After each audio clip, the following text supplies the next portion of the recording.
अस्सलाम वालेकुम दोस्तों, आज मैं आपके लिए एक बड़ी ही कमाल की रेसिपी लेकर आई हूँ। आज हम बनाएंगे बिहारी स्टाइल चिकन का सालन। ये सालन इतना लजीज, इतना मज़े का लगता है कि इसके आगे बाकी सब कुछ भूल जाएंगे। जायका इतना अलग और इतना मुनफरिद होता है कि दिल चाहता है कि बस खाते ही चले जाएं, हाथों को रोकना मुश्किल हो जाता है। तो चलिए हम देख लेते हैं किस तरीके से इसे बना के तैयार किया जाता है। आखिरकार इसमें कौन से वो मसाले डाले जाते हैं जिसकी वजह से ये बहुत ही लाजवाब बनता है। इसके लिए कढ़ाई में सबसे पहले 1 कप कुकिंग ऑयल लेंगे। 1 किलो चिकन है मेरे पास। चिकन को अच्छी तरह से वॉश करने के बाद स्ट्रेनर में रख लीजिएगा ताकि इसमें जितना भी एक्स्ट्रा पानी है वो सारा खुश्क हो जाए। उसके बाद आपने चिकन को ऑयल में अच्छी तरह से फ्राई करना है।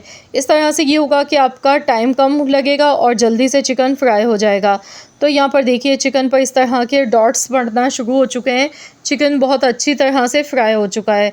तो चिकन को निकाल लेंगे। इसके बाद इसी ऑयल में 2 मीडियम साइज़ की प्याज लेंगे, रफली कटी हुई। प्याज को हमने गोल्डन कलर आने तक फ्राई कर लेना है। तो यहाँ पर प्याज को सुनहरा कलर आने तक पहले फ्राई कर लेते हैं। तो ये देखिए प्याज हमारी बहुत अच्छी सी फ्राई हो चुकी है।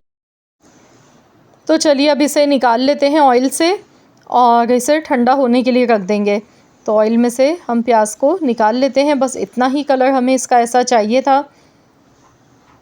तो सबसे पहले आपने ये 2 स्टेप्स इसके करने हैं। चिकन को फ्राई कर लेना है, उसके बाद आपने प्याज फ्राई कर लेनी है। तो यहाँ पर प्याज हमारी ठंडी हो चुकी है। जब प्याज ठंडी हो जाएगी तब आपने मिक्सी का जार लेना है और इसमें प्याज शामिल कर देनी है। तो एक मसाला रेडी कर लेते हैं। तो उसके लिए सबसे पहले प्याज तली हुई इसमें शामिल कर देंगे और इसके साथ ही कुछ और चीज़ें भी इसमें शामिल करनी है। तो यहाँ पर मैंने हरी मिर्चें ली हैं, यहाँ आप देख सकते हैं 5 से 6 मिर्चें ली हैं छोटी वाली, ये इसमें शामिल कर देंगे। अदरक मैंने 2 इंच का टुकड़ा लिया था, अदरक का इस्तेमाल थोड़ा सा ज़्यादा करना है। इसके साथ ही जावित्री का फूल 1 लिया है, ये इसमें शामिल कर देंगे। अब इसमें दही शामिल करना है। तो यहाँ पर 1.5 पाव दही है मेरे पास, यानी कि 1.5 कप मैंने दही लिया था। दही इसमें शामिल कर देंगे। अब बॉल में जो दही थोड़ा बहुत लगा रह गया है इसे ज़ाया नहीं करना है, थोड़ा सा पानी मिक्स करके ये भी शामिल कर देंगे। इसके साथ ही 4 अदद हरी इलायची इसमें शामिल करनी है। तो चलिए अब इन मसालों को अच्छी तरह से पीस लेते हैं। तो यहाँ पर हमारा बहुत ही ज़बरदस्त सा मसाला बनके तैयार हो चुका है। मसाला रेडी हो चुका है। तो चलिए अब हम सालन बनाना शुरू करते हैं। इसके लिए ये वही बचा हुआ ऑयल है जिसमें प्याज और चिकन को फ्राई किया था। अब इसमें हमने 3 साबुत लहसुन इस तरीके से डालने हैं। देसी लहसुन लीजिएगा और लहसुन को छिलका जितना इसका उतार सकता है उतारने के बाद इसे वॉश कर लीजिएगा। वॉश करने के बाद आपने इसे खुश्क कर लेना है वरना ऑयल में छींटे उड़ेंगे। अब हमने लहसुन को कुछ सेकंड्स तक फ्राई कर लेना है जब तक कि ये गुलाबी नहीं हो जाता। उसके बाद साबुत खड़े गरम मसाले इसमें शामिल करने हैं। 3 तेज़पात के पत्ते लिए, 2 बड़ी इलायची, 1 दालचीनी का टुकड़ा, 5 से 6 अदद लौंग हैं, काली मिर्च के दाने लिए थे 5 से 6, 1 बादियान का फूल। ये साबुत गरम मसाले डालने के बाद अच्छी तरह से इसे एक बार मिक्स कर लेते हैं। तो यहाँ पर देखिए लहसुन का जो कलर है ना वो भी चेंज हो चुका है एक साइड से, ये देखें बहुत अच्छा सा लहसुन फ्राई हो चुका है और बहुत ही ज़बरदस्त खुशबू आ गई है ऑयल में। अब यहाँ पर कुछ सेकंड्स तक गरम मसाले डालने के बाद फ्राई करने के बाद जो मसाला पीस के रेडी किया था ये पूरा मसाला इसमें शामिल कर देंगे। अब जो मिक्सी के जार में लगा रह गया है थोड़ा सा मसाला, इसमें भी आधा कप पानी डालकर ये भी इसमें मिक्स कर दिया है मैंने। तो अब इसमें कुछ स्पाइसेस ऐड कर लेते हैं साथ ही में।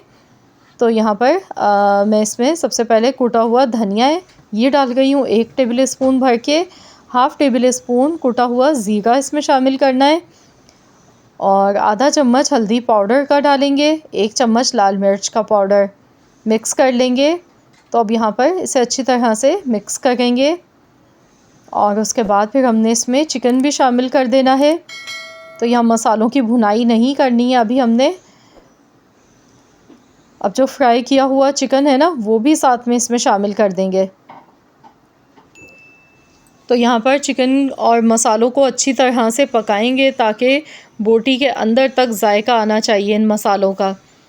तो यहाँ पर इसे मिक्स करेंगे और इसे 10 से 15 मिनट के लिए हल्की आंच पर पकाना है। तो मैं यहाँ पर इसे ढक्कन लगाकर पकाऊंगी हल्की आंच पर ताकि मसाले जो हैं वो उनका जो कच्चापन है वो भी ख़त्म हो जाए और ये बहुत ही बेहतरीन सा मसाला हमारा भुन जाए। तो चलिए यहाँ पर इसे कवर कर लेते हैं। इससे पहले लेकिन नमक इसमें शामिल कर देते हैं। नमक मैंने 1 चम्मच डाला है, इसमें मिक्स कर लेंगे अच्छी तरह से नमक डालने के बाद।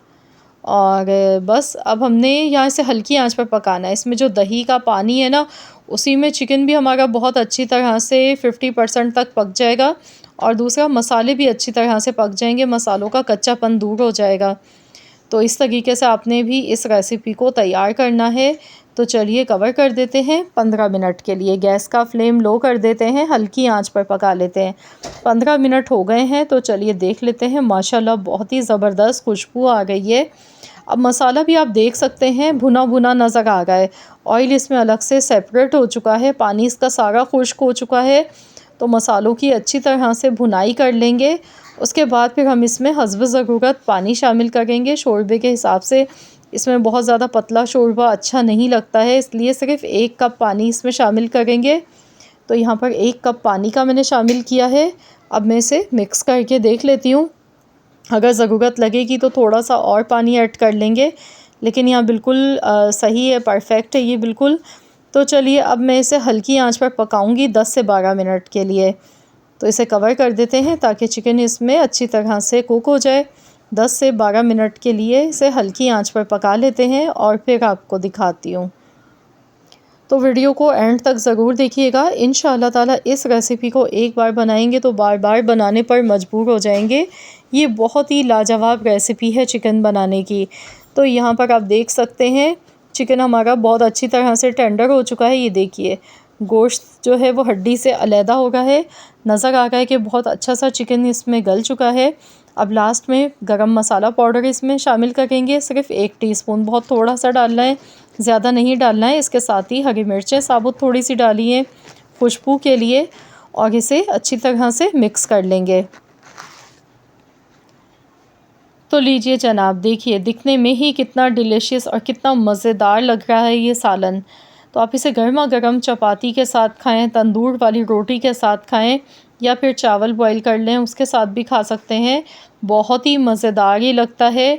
तो आप इसे ज़रूर बनाएं, इस रेसिपी को ट्राई करें और अपना फ़ीडबैक मेरे साथ ज़रूर शेयर करें। मुझे ज़रूर बताएं कमेंट्स में कि आप सबको कैसी लगी है मेरी आज की ये रेसिपी।